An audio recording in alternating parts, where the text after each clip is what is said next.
Hello दोस्तों, welcome to my YouTube channel pencil of Patna.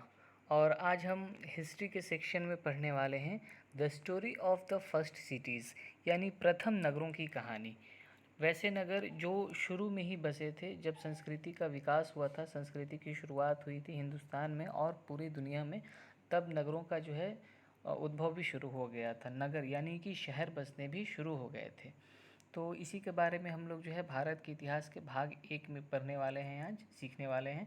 क्योंकि भारत का इतिहास जो है ये बहुत ही वाइड चैप्टर है, इसीलिए हम लोग इसको जो है टुकड़ों में पढ़ेंगे। तो आइए इसे हम पढ़ते हैं और समझने की कोशिश करते हैं। तो अगर हम चालकोलिथिक एज की बात करें या ताम्र पाषाण युग की बात करें, या इसके अलावा अगर हम कांस्य युग में आते हैं, ब्रॉन्ज एज में आते हैं, तो इसी वक्त सबसे पहली बार जो है वो शहरों का उदय शुरू हुआ था, है ना।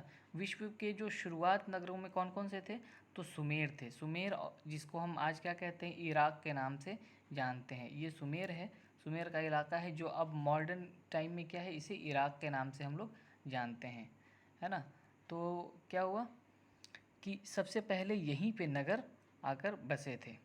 इसके अलावा जो है आप इराक के टाइम में जो है, जिसको उस वक्त में सुमेर कहा जाता था, उसी वक्त उसके समकालीन, समकालीन का मतलब होता है कि उसी टाइम पे भारत और पाकिस्तान, जो कि आज क्या है, अलग अलग है, लेकिन उस वक्त में क्या था, साथ में था। ये पूरा इलाका जो है भारत और पाकिस्तान का, ये पूरा इलाका और यहाँ पे सुमेर का इलाका, यहाँ पे एक साथ शहर बस रहे थे।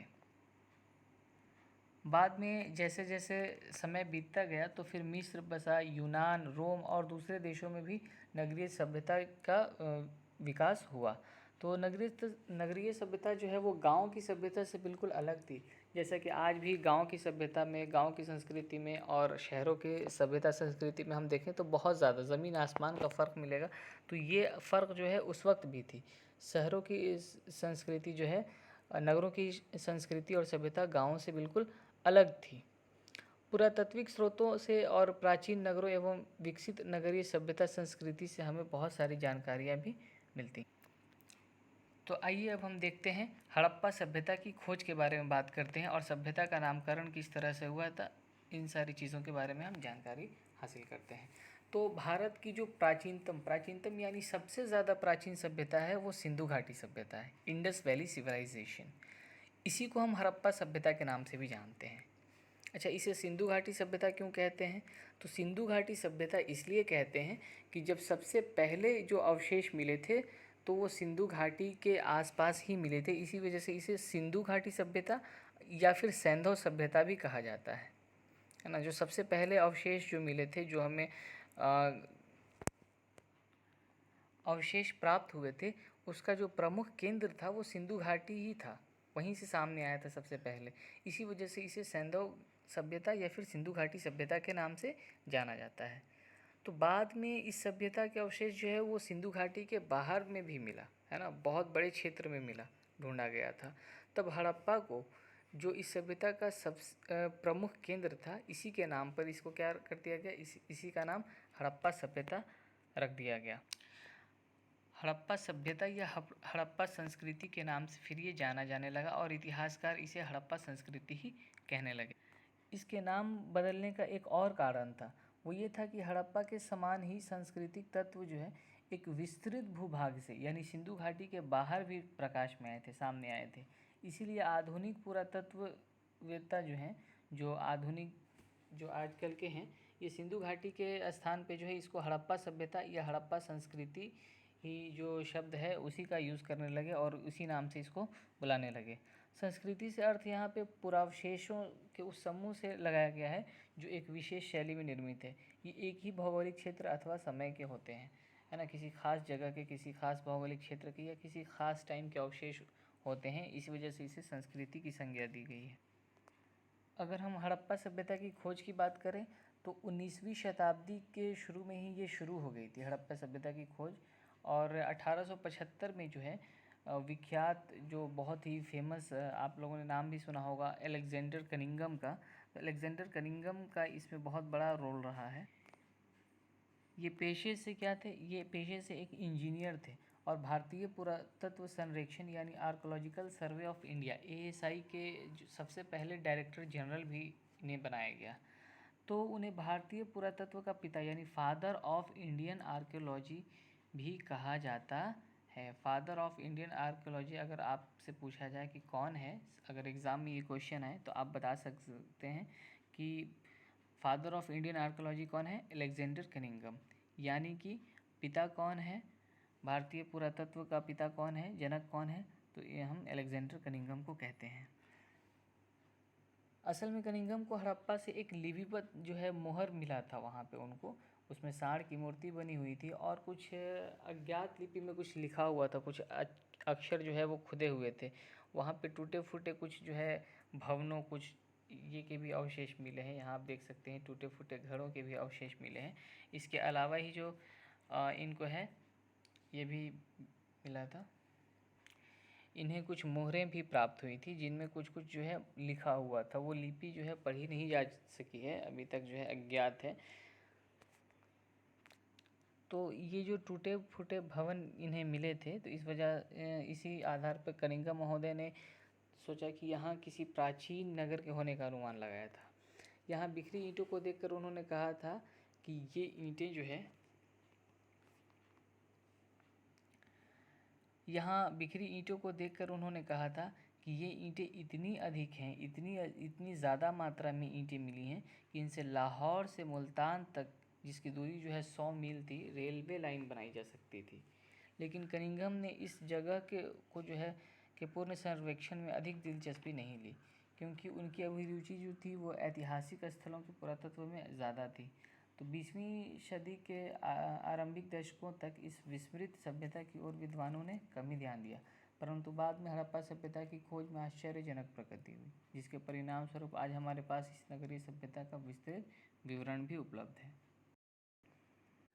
1921 में जो है, जब दयाराम साहनी जो है हड़प्पा संस्कृति की खुदाई की इन्होंने, और वैज्ञानिक पद्धति से सबसे पहले जो है खुदाई हुई थी हड़प्पा सभ्यता की, जो जांच पड़ताल शुरू हुई थी, तो वो 1921 में शुरू हुई थी। तो उसी दौरान जो है यहाँ पे राखालदास बनर्जी जो है मोहनजोदारो की भी खुदाई करा रहे थे। तो दोनों जगह से एक तरह की मोहरें मिली। तो जिस तरह से अभी मैंने बताया था कि समकालीन यानी कि भारत और पाकिस्तान का इलाका जो है और सुमेर, यहाँ पे एक साथ नगर बस रहे थे। तो आप यहाँ पे ये दोनों भी जो है हड़प्पा संस्कृति, हड़प्पा सभ्यता और मोहनजोदारो की सभ्यता जो है वो भी एक जैसी, ऐसा अनुमान लगाया गया कि एक ही सभ्यता के ये दोनों शहर थे। तो 1921 में जब इन्होंने खुदाई की, यानी राखालदास बनर्जी ने और फिर दयाराम साहनी ने, तो इसके बाद से सारे इतिहासकारों का ध्यान इसकी तरफ आया और इसकी जो है बार बार जो है, एक बार 1938 में मैके ने इसकी दोबारा ये की, जबकि 1946 में R.E.M. व्हीलर ने इसको पुरातत्व संरक्षण के निदेशक बने, तब इसका फिर से हड़प्पा का फिर से उत्खनन किया। यानी कि कितनी बार हुई हड़प्पा का उत्खनन? 1921 में सबसे पहले तो दयाराम साहनी ने कराया था, फिर 1938 में मैके ने कराया, 1946 में R.E.M. व्हीलर ने कराया। 1947 में जब आज़ादी मिली ना, तो उसके बाद फिर भारत और पाकिस्तान जो है ये दोनों तो अलग हो गए थे, लेकिन दोनों ने बहुत ज़्यादा फिर जो है इतिहास को जानने के लिए बहुत सारी खुदाइयाँ शुरू कर दी। तो यहाँ पे हड़प्पा सभ्यता की खोज के जो है कुछ प्रमुख चरण यहाँ पे दिखाए गए हैं। इन चरणों के बारे में हम जानते हैं कि कब जो है किसने खुदाई कराई थी। तो सबसे पहले जो है यहाँ पे 1875 ईस्वी में आप देख सकते हैं अलेक्जेंडर कनिंघम ने हड़प्पा का सर्वेक्षण किया था। वहीं पे 1921 में दयाराम साहनी ने हड़प्पा का उत्खनन किया और राखालदास बनर्जी ने मोहनजोदाड़ो का। यानी कि 1921 में ही दयाराम साहनी ने हड़प्पा का भी उत्खनन करा रहे थे और 1921 में ही राखालदास बनर्जी मोहनजोदाड़ो का भी उत्खनन करा रहे थे। 1938 में मैके ने मोहनजोदाड़ो का विस्तृत रूप से उत्खनन कराया था, बहुत ब्रॉड लेवल पे। और 1946 में 1946 में R.E.M. व्हीलर ने हड़प्पा का उत्खनन कराया। वहीं 1955 में S.R. राव ने लोथल का उत्खनन कराया। लोथल का इलाका जो है वो गुजरात में पड़ता है दोस्तों। 1960 में B.B. लाल और B.K. थापर ने कालीबंगन का उत्खनन कराया। तो ये डेट्स आप याद रखेंगे। एक बार फिर से मैं रिपीट कर दूं कि 1975 1875 में अलेक्जेंडर कनिंघम ने सबसे पहले इसका सर्वेक्षण किया था। तो 1921 में दयाराम साहनी ने हड़प्पा का किया था और राखालदास बनर्जी ने मोहनजोदाड़ो का किया था। 1938 में मैके ने मोहनजोदाड़ो का ब्रॉड लेवल पर उत्खनन कराया था। 1921 में जो कराया था राखालदास बनर्जी ने, तो वो बड़े पैमाने पर नहीं हुआ था, लेकिन मैके ने 1938 में कराया तो विस्तृत लेवल पर कराया था। फिर 1946 में क्या हुआ, REM व्हीलर ने हड़प्पा का उत्खनन कराया।